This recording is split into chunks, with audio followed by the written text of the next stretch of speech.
درود دوستان، من خشایار هستم. به چنل خش آکادمی خوش اومدین. تو این برنامه میخوایم راجع به تکامل زبان و خاستگاه اون صحبت کنیم و ببینیم که توی طول این مدت چه اتفاقاتی براش افتاده و شاهد چه تغییراتی بوده و اصلا از کجا به وجود اومده. خاستگاه زبان، رابطه اون با تکامل انسان و پیامدهای اون برای قرنها موضوع مطالعه بوده. محققانی که مایل به مطالعه منشأ زبان هستند باید از شواهد مانند سابقه فسیلی، شواهد باستانشناسی، تنوع زبانی معاصر، مطالعات فراگیری زبان و مقایسه بین زبان انسان و سیستم‌های ارتباطی موجود در میان حیوانات استنتاج کنند. بسیاری استدلال می‌کنند که ریشه‌های زبان احتمالاً با خاستگاه‌های رفتار انسان مدرن مرتبطه. اما توافق کمی در مورد حقایق و پیامدهای این ارتباط وجود داره. حیوانات ممکنه که قادر به تشکیل کلمات نباشن، اما مطمئناً میتونن ارتباط برقرار کنن. پرندگان از آهنگها و صداها استفاده میکنن و سایر حیوانات از ترکیبی از صداها و حرکات برای برقراری ارتباط استفاده میکنن. نخستی‌ها سیستم ارتباطی پیشرفته‌ای دارن که شامل صدا، حرکات دست و زبان بدن است.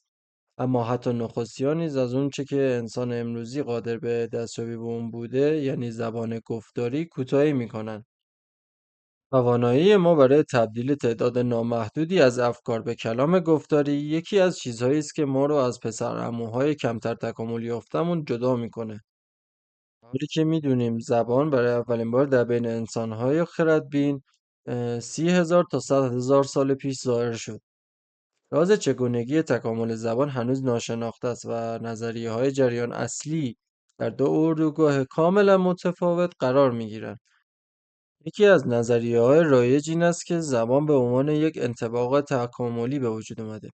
یعنی زمانی که یک جمعیت برای بقای بهتر در طول زمان دچار تغییر در فرایند میشد. اینجاست که ایده انتخاب طبیعی مطرح میشه.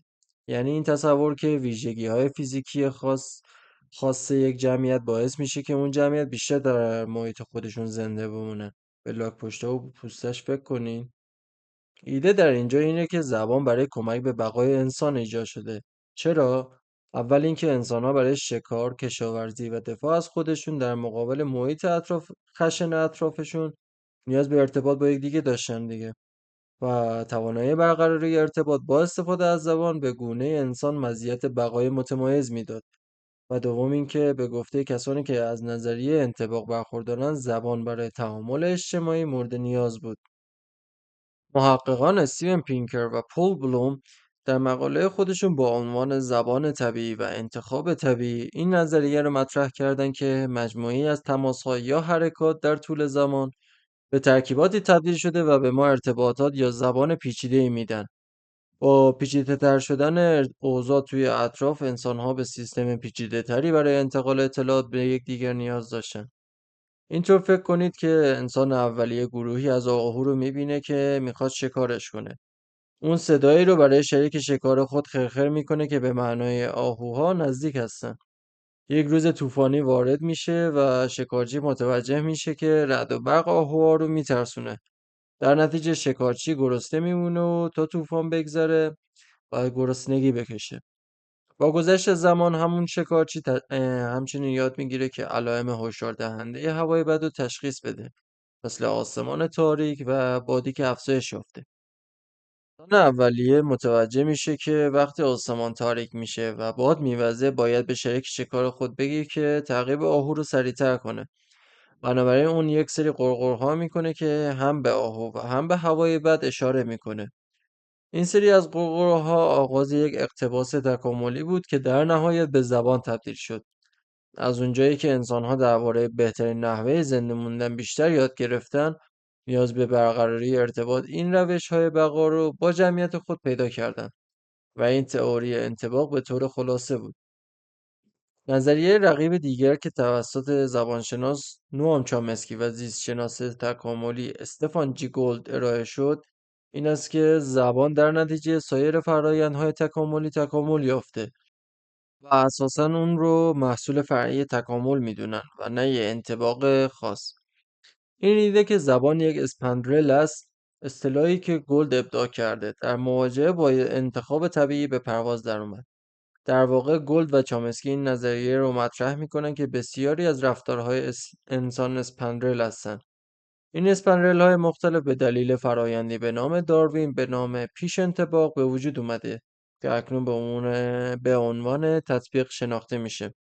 این ایده ای که یک گونه از سازگاری برای هدفی غیر از اونچه در ابتدا برای اون در نظر گرفته شده بود استفاده میکنه. یک مثال این نظریه اینه که پرهای پرندگان اقتباسی برای گرم نگه داشتن پرنده بود و بعدها برای پرواز استفاده شد. چامسکی و گولد فرض میکنن که زبان ممکنه صرفا به این دلیل تکامل یافته باشه که ساختار فیزیکی مغز تکامل یافته، یا به این دلیل که ساختارهای شناختی که برای مواردی مانند ساخت ابزار یا یادگیری قوانین استفاده میشد و خب برای این ارتباطات پیچیده نیز خوب بودن. این با این نظریه مطابقت داره که با بزرگتر شدن مغز عملکردهای شناختی ما افزایش پیدا میکنه. البته محققان حتی نمیتونن در مورد اینکه چه چیزی زبان را در میان انسانهای اولیه تشکیل میده به توافق برسن.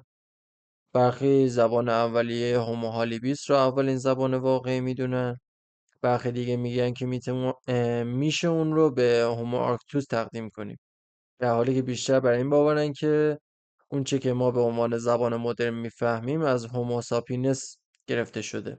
ما میدانیم که هومو هابیلیس مسئول آوردن ابزارها به صحنه در حدود 2.3 میلیون سال پیش بودند.